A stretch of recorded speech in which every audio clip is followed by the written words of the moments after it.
At our company's annual summit, my CEO brother was supposed to unveil our new product. Instead, he looked at me in the front row and said, "Everything our family has built was based on a lie I told my sister 10 years ago. My name is Alara. I'm 32 years old. And for the last year, I've been grieving the loss of my parents and fighting for the soul of my family's vineyard in Napa Valley."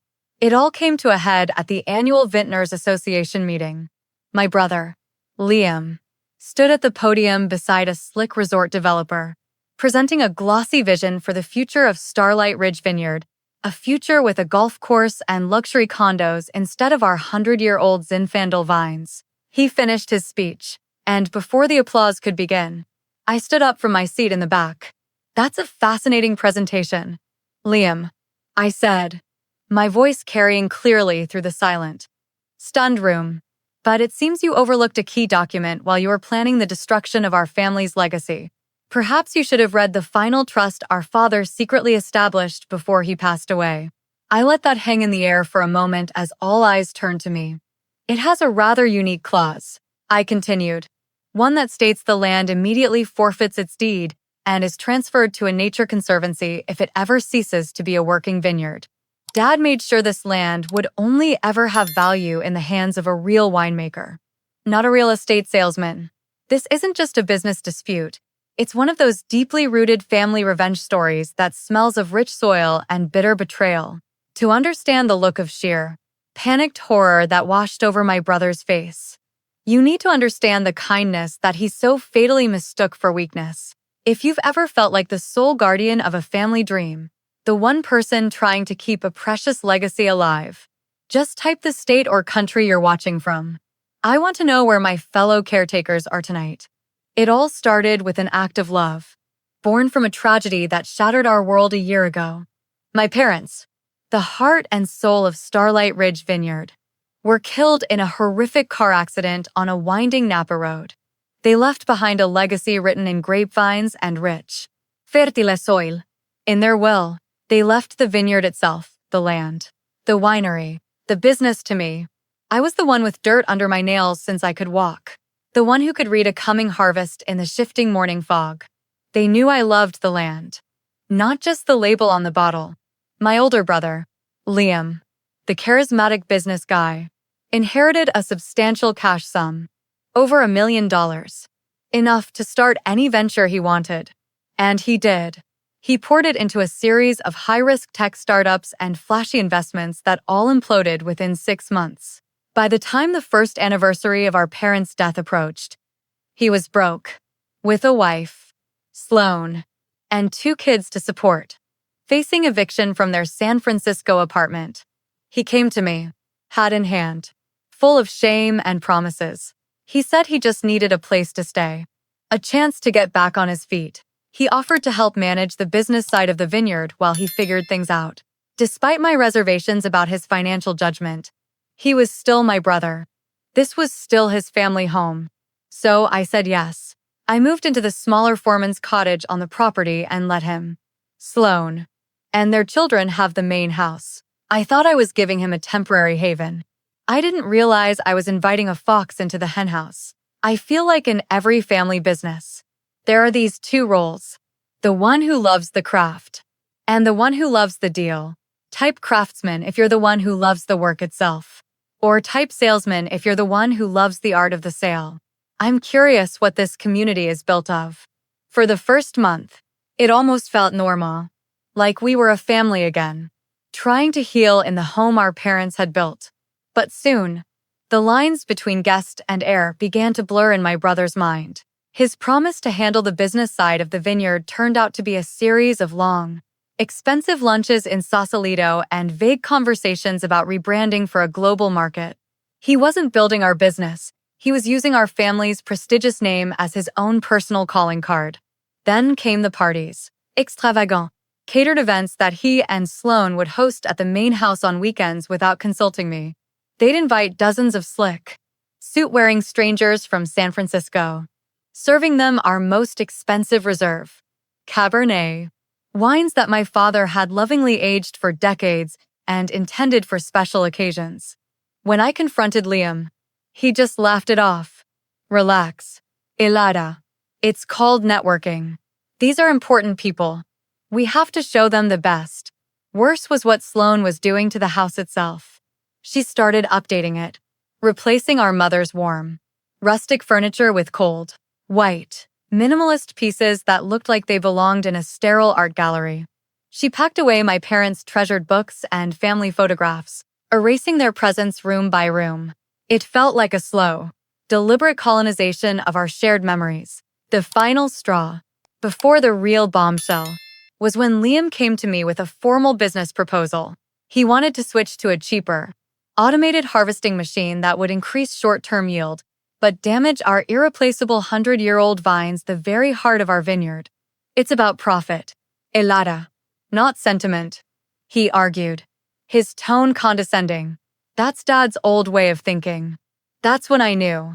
He didn't see the vineyard as a living legacy to be nurtured.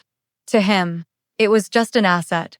And I was starting to realize I wasn't his sister. I was just the current, inconvenient occupant. His comments about the harvesting machine left a sick feeling in my stomach. That evening, needing to clear my head, I took a walk through the rows of old-growth Zinfandel vines, the ones closest to the main house. The sun was setting over the Napa Hills, painting the sky in shades of orange and purple. This was my sanctuary, the place I felt closest to my parents. The familiar scent of dusty soil and aging oak barrels usually calmed me. But tonight, the peace felt fragile, easily broken. As I neared the house, I heard voices drifting from the veranda, Liam and Sloane. I stopped behind a thick, gnarled vine, not wanting to interrupt their conversation. But then I heard my name, and the words that followed froze the blood in my veins. She will never agree to a sale, Sloane was saying, her voice sharp and impatient. She's far too sentimental about this patch of dirt.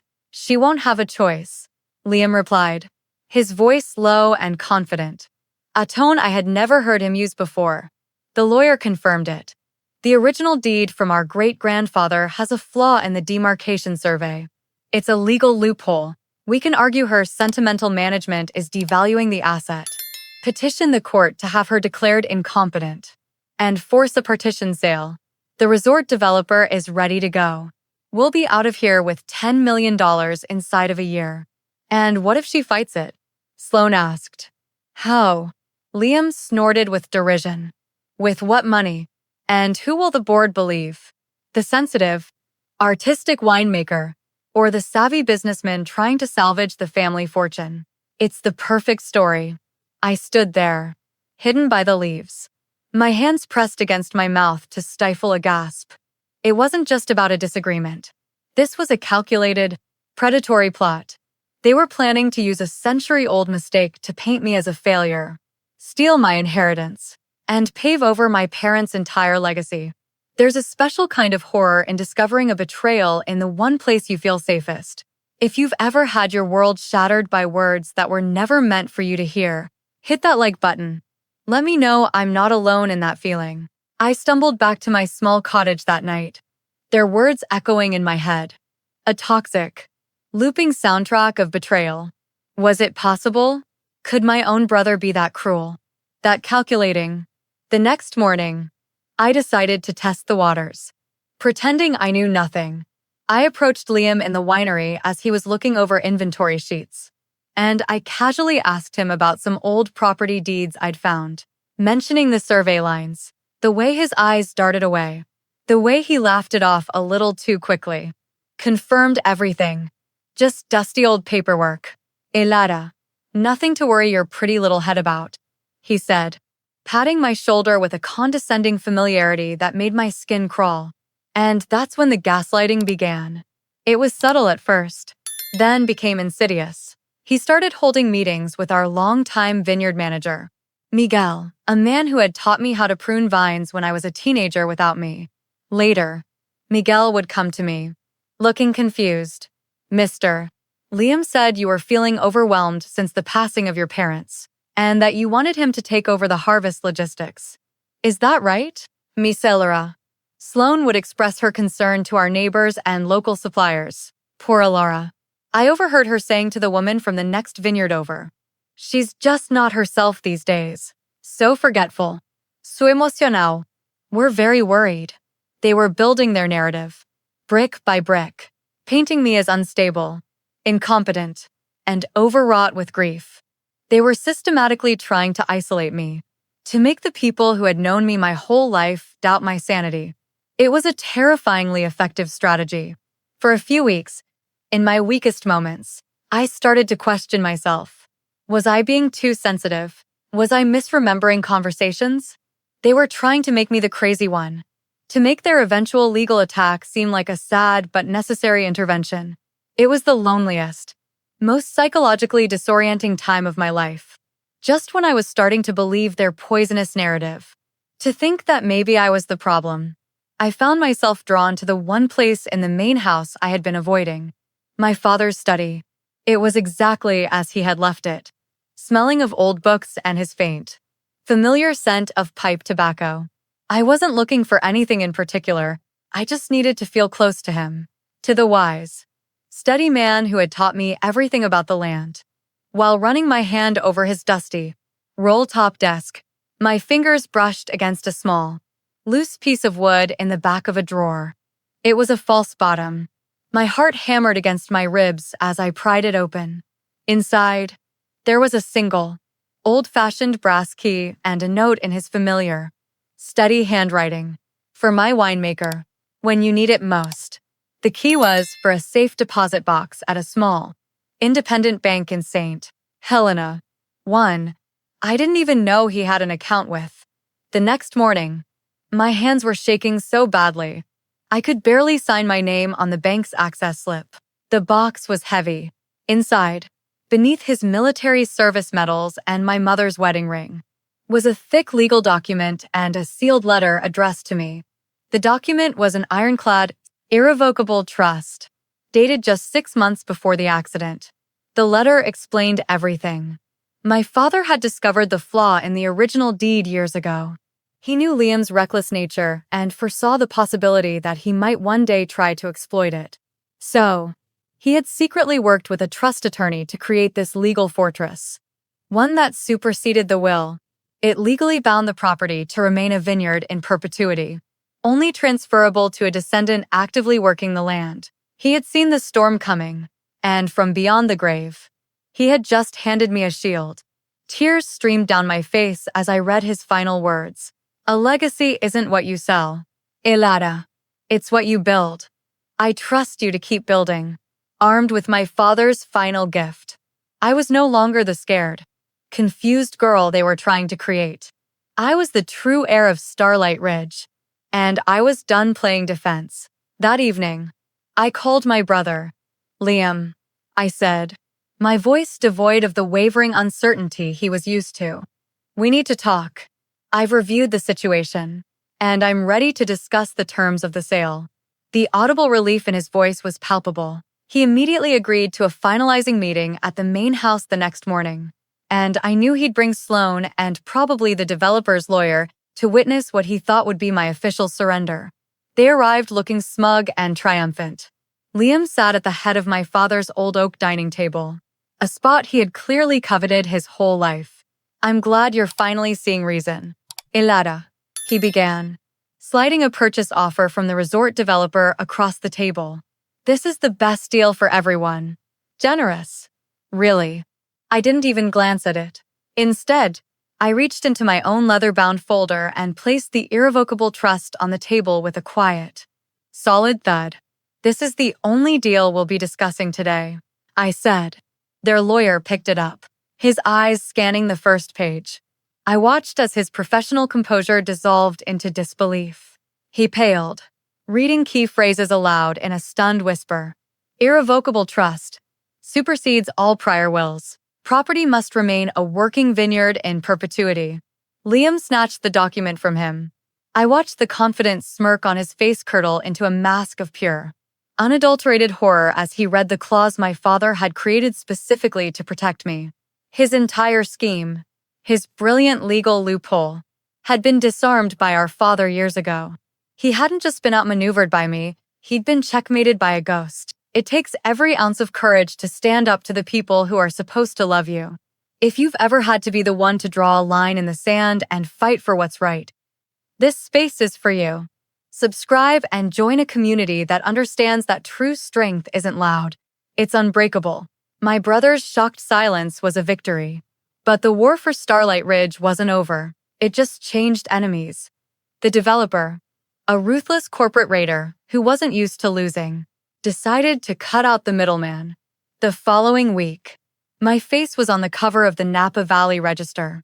The headline read, "Local winemaker rejects $50 million hostile offer for historic vineyard." He had made a public, aggressive cash offer, an astronomical sum designed to paint me as a sentimental fool standing in the way of progress and hundreds of new jobs. The pressure was immense. My phone rang off the hook with calls from reporters and business journals.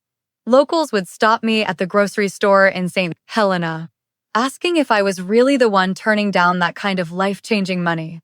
For a few days, I felt that old, familiar gaslighting campaign starting again.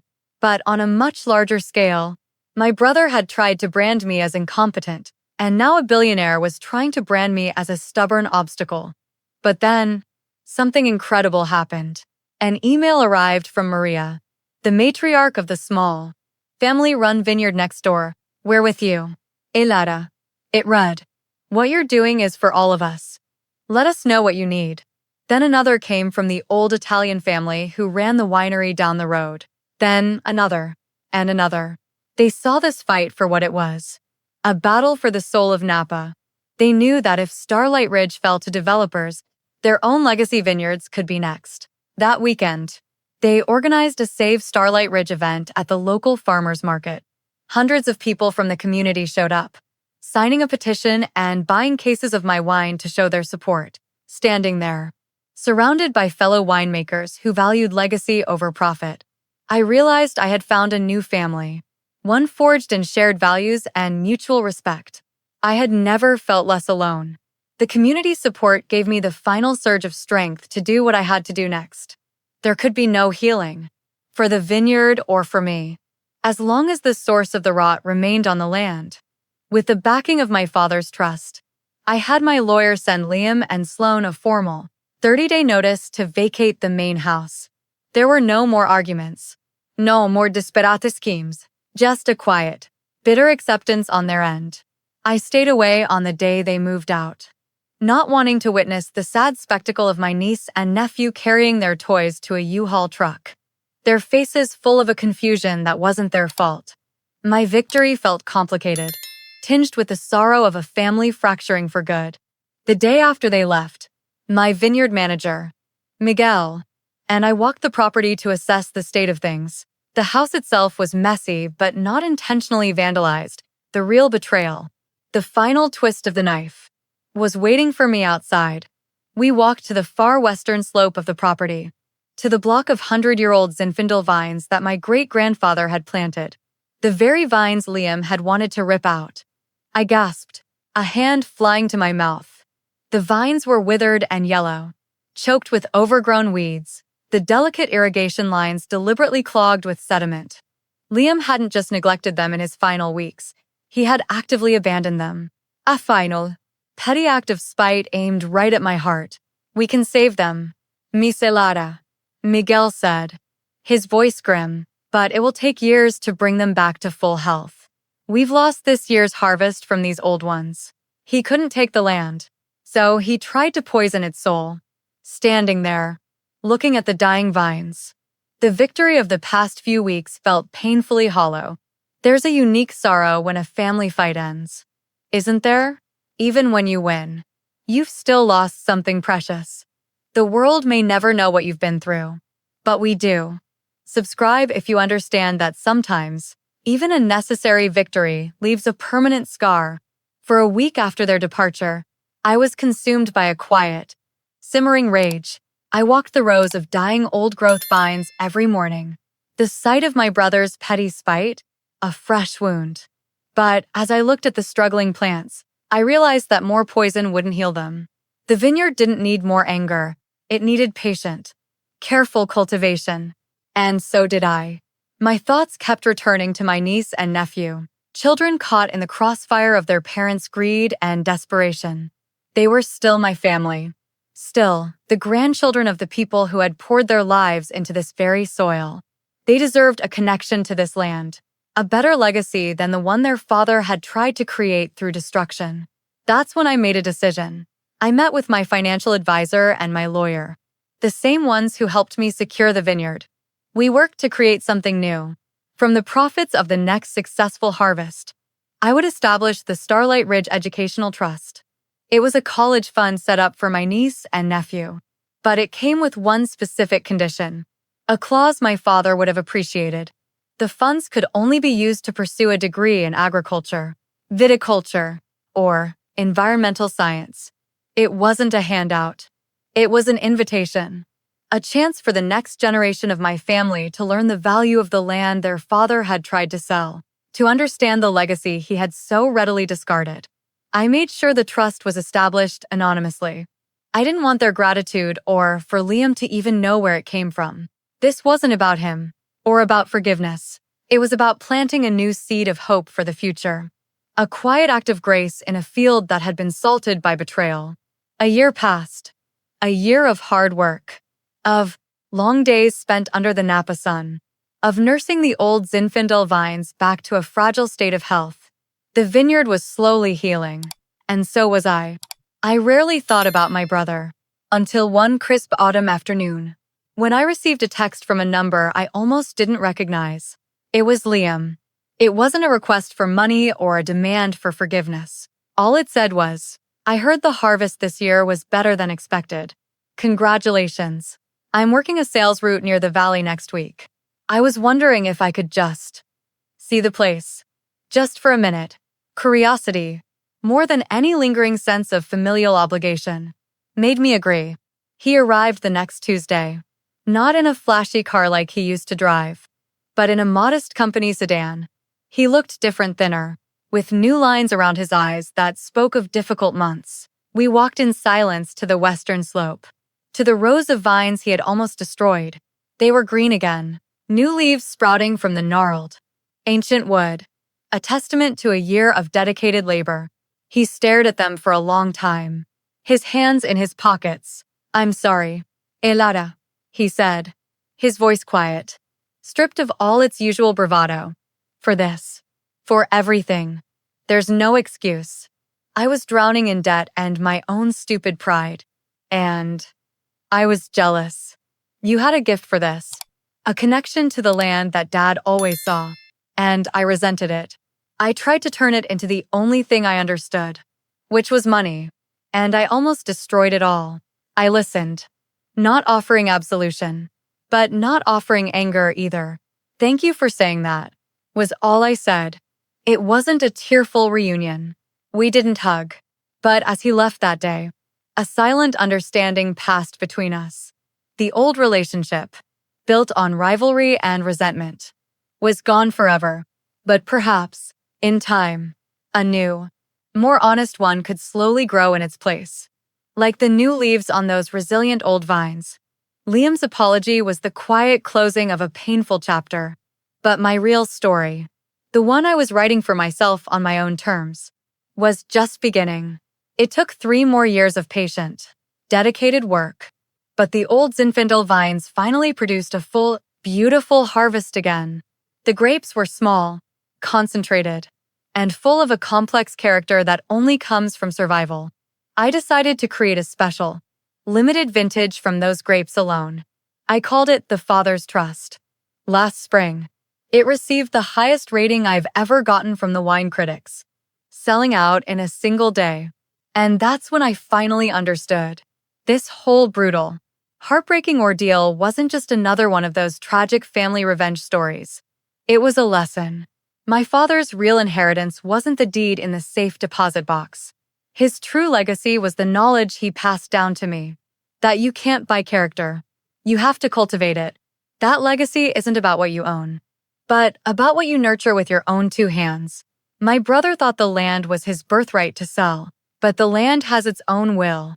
It chooses the hands that care for it, not the ones that just hold a piece of paper. The best revenge I got was not in taking the vineyard from my brother, but in making it thrive beyond what he ever thought possible, proving that love and patience will always yield a richer harvest than greed and impatience ever could. And that is a truth that rings far beyond the rolling hills of Napa. If you believe that a true legacy is built with your own hands and heart, not just handed down, then this is your community. Hit that subscribe button and join us as we share stories about cultivating strength from the ground up. Because the best vintage is always the one you fought for.